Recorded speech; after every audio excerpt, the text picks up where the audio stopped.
Hello friends, welcome to ரெமீண்டிஸ் kitchen. இன்றைக்கி நம்ம சமையலில் சூப்பரான நாவல் பழம் வச்சு ஒரு சூப்பரான ஜாம் ரெசிபி தாங்க பார்க்க போகிறோம். ஸோ அதுக்கு முன்னாடி இது வரைக்கும் நம்ம சேனல் சப்ஸ்கிரைப் பண்ணாதவங்க சப்ஸ்கிரைப் பண்ணிக்கோங்க. பக்கத்துக்கு பெல் ஐக்கனை மறக்காமல் கிளிக் பண்ணிக்கோங்க. வாங்க வீடியோக்குள்ளே போகலாம். ஓகே ஃப்ரெண்ட்ஸ், இது கொஞ்சம் நாவல் பழம் எடுத்துக்கோங்க. இப்போ நான் நாவல் பழத்தை நல்லா வாஷ் பண்ணி இதுக்கு விதையை ரிமூவ் பண்ணிவிட்டு நாவல் பழத்தை கட் பண்ணி எடுத்துக்கலாம். ஓகே ஃப்ரெண்ட்ஸ், இப்போ நம்ம கட் பண்ணி வச்சுருக்கிற நாவல் பழத்தை நல்லாவே ஃபைன் பேஸ்ட்டாக அரைச்சி எடுத்துக்கலாம். சின்ன சின்ன பீசஸ் கூட வைக்கக்கூடாது, அந்த அளவுக்கு நல்ல ஃபைன் பேஸ்ட்டாக அரைச்சி எடுத்துக்கோங்க. தண்ணி சுத்தமாகவே ஆட் பண்ணிக்க வேண்டாம், வெறும் நாவல் பழத்தை நம்ம அரைச்சி எடுத்துக்கலாம். ஸோ ஓகே ஃப்ரெண்ட்ஸ், இப்போ நம்ம ஜாம் ப்ரிப்பேர் பண்ணிக்கலாம். ஸோ அதுக்கு பார்த்தீங்கன்னா கடாயில் 1 கப் அளவுக்கு சர்க்கரை ஆட் பண்ணிக்கோங்க. இது கூடவே ஒரு 1/2 கப் அளவுக்கு தண்ணி ஆட் பண்ணிக்கோங்க. ஸோ இப்போ நம்ம இந்த சர்க்கரை இந்த தண்ணியோடு சேர்த்து நல்லா கரைச்சி விட்டுக்கலாம். கரைச்சி விட்டதுக்கப்புறமா இந்த சர்க்கரை பாகு நல்லா கொதிக்க ஆரம்பிக்கட்டும். ஸ்டவ்வை மீடியம் ஃப்ளேம்லேயே வச்சுக்கோங்க. நல்லா கொதிக்க ஸ்டார்ட் ஆகின அப்புறமா நம்ம நல்லா கைவிடாமல் கிளறி விட்டுக்கிட்டே இருக்கணும். அப்போ தான் கரெக்டாக அந்த பதம் வரும், அந்த சுகர் சிரப் சரியாக வரும். ஸோ அது வரைக்கும் நல்லா கிளறி விட்டுக்கிட்டேங்க. ஸ்டவ்வை மீடியம் ஃப்ளேம்லேயே வச்சுக்கோங்க. ஓகேங்களா? ஓகே ஃப்ரெண்ட்ஸ், சுகர் சிரப் நல்லாவே கொதிக்க ஸ்டார்ட் ஆகிடுச்சு. பாருங்கள், நல்லாவே கொதிச்சிட்ருக்கு.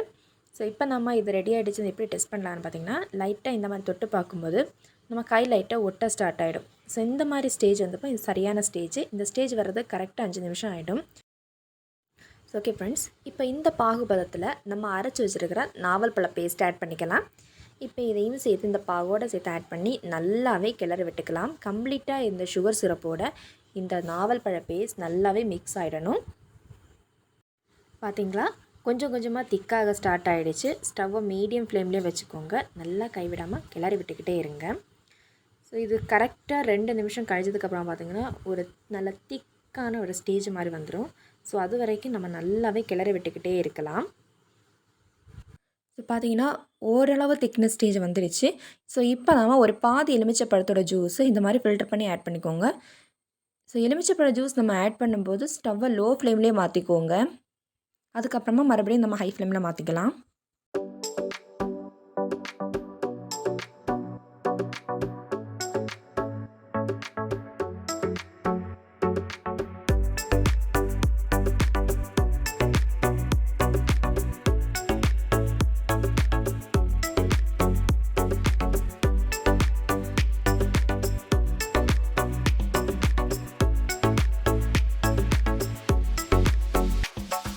எலுமிச்சைப்பழ ஜூஸ் ஆட் பண்ணதுக்கப்புறமா நம்ம மறுபடியும் ஹை ஃப்ளேம்லேயே மாற்றிக்கலாம்.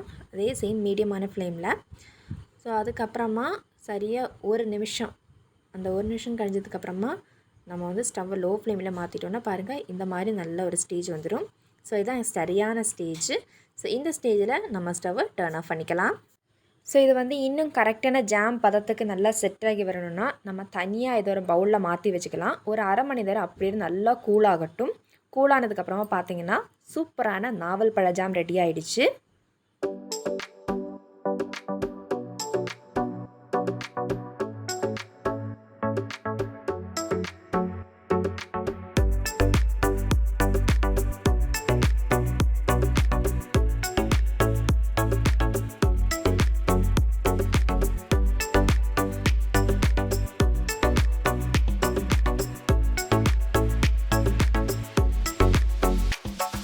ஓகே ஃப்ரெண்ட்ஸ், சுவையான எம்மியான டேஸ்டியான சூப்பரான நாவல் பழ ஜாம் ரெடி ஆகிடுச்சு.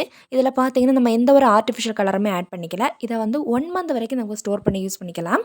ரெஃப்ரிஜரேட் பண்ணி வச்சுக்கோங்க. அது மாதிரி இந்த நாவல் பழ ஜாம் இந்த ப்ரெட்டோடு சேர்த்து சாப்பிடும்போது டேஸ்ட்டு வேறு லெவலில் இருந்துச்சு. சூப்பராக இருந்துச்சு. ஓகே ஃப்ரெண்ட்ஸ், நாவல் பழம் சீசனில் நாவல் பழம் கிடச்சா கண்டிப்பாக இந்த ரெசிபி ட்ரை பண்ணி உங்கள் அனுபவத்தைங்க கமெண்ட்டில் மறக்காமல் ஷேர் பண்ணிக்கோங்க. இந்த வீடியோ உங்களுக்கு பிடித்திருந்தால் லைக் பண்ணுங்கள், ஷேர் பண்ணுங்கள். மேலும் பல ரெசிபிஸ் பார்க்க நம்ம சேனலை சப்ஸ்கிரைப் பண்ணி பக்கத்தில் இருக்கிற பெல் ஐகானை மறக்காமல் கிளிக் பண்ணிக்கோங்க. தேங்க்ஸ் ஃபார் வாட்சிங். Taste is the best. Bye.